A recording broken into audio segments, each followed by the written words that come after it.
Guys, welcome to my YouTube channel. তো বন্ধুরা, আজ আমি আপনাদের আলু টমেটো দিয়ে কাঠু মাছের ঝোল বানিয়ে দেখাবো। তো প্রথমে আমি কড়াইয়ের মধ্যে তেল দিয়ে দিলাম। ওই তেলটাকে একটু 2 মিনিটের জন্য গরমের জন্য রেখে দেব। গরম হলে তারপর ওটার মধ্যে মাছ ভাজবো।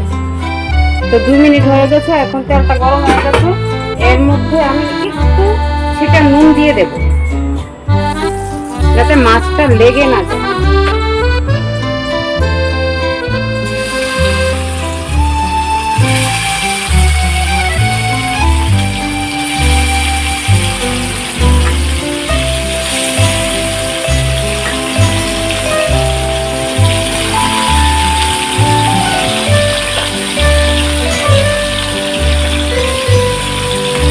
তো মাছটা ভাজা হবে। এখন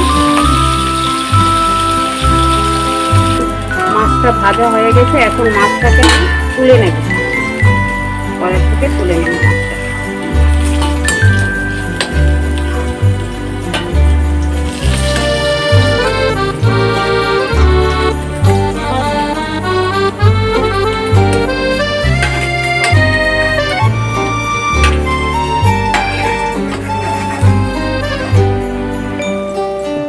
এই মাছ ভাজার তেলটার মধ্যেই আমি কালো জিরা ফোড়ন দিয়ে দেব। এটার মধ্যে এখানে আছে পেঁয়াজটা আমি অ্যাড করে দেব।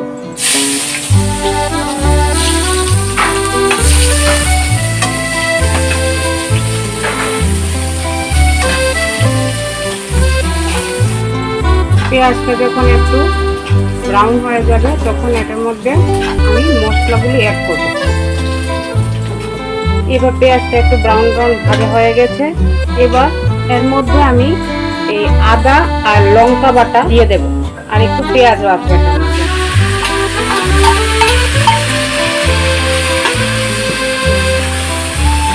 এটাকে নাড়তে হবে। এবার এটাকে একটু ঢেকে দেব 2 মিনিটের জন্য, কাঁচা গন্ধ যাতে না হয়।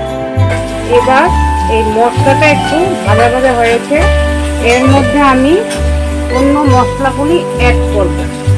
এখানে নুন আছে, লঙ্কার গুঁড়ো আছে, ধনের গুঁড়ো আছে, জিরে গুঁড়ো আছে, আর হলুদের গুঁড়ো আছে। এগুলিকে আমি সবগুলিকে এটার মধ্যে দিয়ে দেব। এবার এটাকে ভালো করে নাড়তে হবে, কষাতে হবে ভালো করে। এবার এটার মধ্যে একটু জল দিয়ে দেব, ভালো করে মিক্স হয়ে যাবে। এবার এই মশলাটার মধ্যে ভাজা রাখা আলুগুলো আমি আগে থেকে ভেজে রেখেছিলাম, এই আলুগুলিকে দিয়ে দেব। এটাকে একটু নেড়ে তারপর এর মধ্যে আমি টমেটো কেটে রেখেছিলাম, ওই টমেটোগুলিও দিয়ে দেব।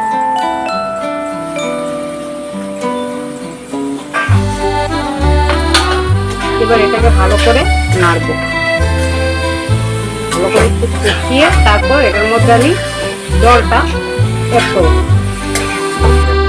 মশলাটা আমার কষা হয়ে গেছে একদম। এবার এটার মধ্যে আমি জলটা অ্যাড করে দেব।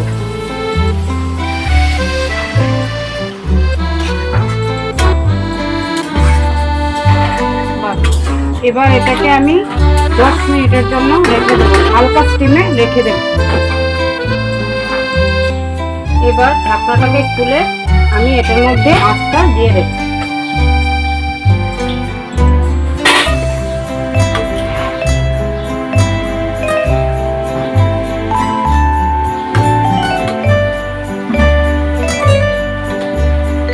এবার এটাকে 2 মিনিটের জন্য, এটা ঢাকনা দিয়ে না, এভাবে খালি এবার এটাকে রেখে দেবো। এটা হবে। এবার আমার মাছের ঝোলটা হয়ে গেছে। বন্ধুরা, কিরকম লাগছে দেখো, এবং তোমরা আমাকে অবশ্যই কমেন্ট করে জানাবে যে তোমাদের কিরকম লাগলো যে মাছের ঝোলটা।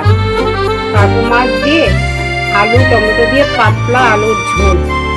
তোমরা আমাকে অবশ্যই কমেন্ট করে জানাবে, এবং আমার চ্যানেলটাকে লাইক, শেয়ার এবং সাবস্ক্রাইব করবে। থ্যাংক ইউ বন্ধুরা।